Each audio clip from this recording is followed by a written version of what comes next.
大家好啊，歡迎繼續翻到嚟呢個美食頻道啊。今日我哋繼續喺佐敦揾食啊。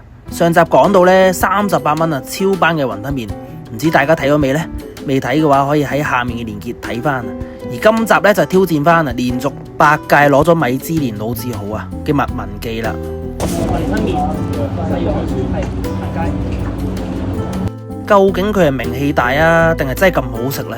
超多內地人幫襯嘅，即刻出發睇下先 ，Let's go！ 嚟到門口啦，入邊已經坐到密密麻麻啦。咁啊，食碗雲吞麵都要同人哋搭台就唔好啦。咁我決定買翻屋企慢慢嘆。話咁快就攞到翻屋企啦，咁開箱時間就到啦。平時啊點外賣呢，右面啊最驚呢見到一餅嘢咁樣，就好似咁樣啦。咁教大家一個秘訣啦，翻到屋企煲翻熱個湯佢，咁再淋翻喺個麵度呢，咁就好似接近去翻現場食咁嘅狀態咯。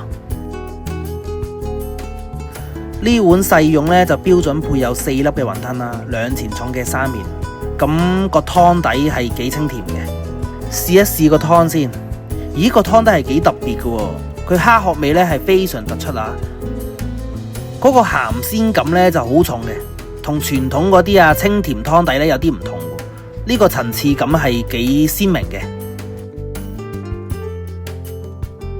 講起麥文記呢，咁個故事要追溯翻1948年，係由油麻地咧路邊擺檔起家嘅賣雲吞麵啦。咁除咗因為屋企啲人呢識整麵之外啊，仲有保存咗好多傳統文化噶。好啦，咁個歷史背景就唔講咁多啦。咁我繼續食埋個麵先。麵質方面呢，咁雖然攞咗翻屋企一段時間啊，但係仍然保持到煙韌彈牙嘅口感噶，完全冇鹼水味。而呢個雲吞呢個主角呢，就更加驚喜啦。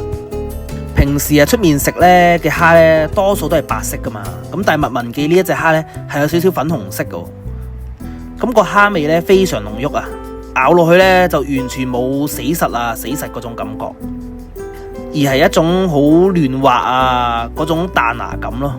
入邊嘅瘦肉啊都有啲調味嘅，冇乜味精咯，都唔會話食完好口渴咁樣嘅，都食得出係老字號。仲有呢，麥文記呢點外賣超快喎，佢可能啲雲吞錄定咗啦，咁我落完單1分鐘都唔使就已經可以攞啦。咁一碗雲吞麵啊細蓉就賣51蚊啦，老實講啊，呢個價錢都進取噶啦。而我覺得呢，佢個雲吞仲有個湯底係幾特別嘅。舊時啊雲吞麵呢就講叫細蓉啦或者大蓉嘅。仲有食嘅，食呢就係淨雲吞啦。咁今時今日啦，除咗食佢嘅味道之餘呢，仲有一份傳承嘅堅持啊！唔知大家覺得呢個價錢值唔值得呢？51蚊一碗雲吞麵，或者佐敦仲有冇邊間更加有性價比啊？歡迎留言話俾我知啊！如果中意呢條影片，記得讚好、訂閱，仲有分享俾你嘅中意食雲吞麵嘅朋友啦！下集仲會去試埋呢，開到周圍都係分店嗰間麥恩記，睇下佢有咩實力。我哋下集見，拜拜。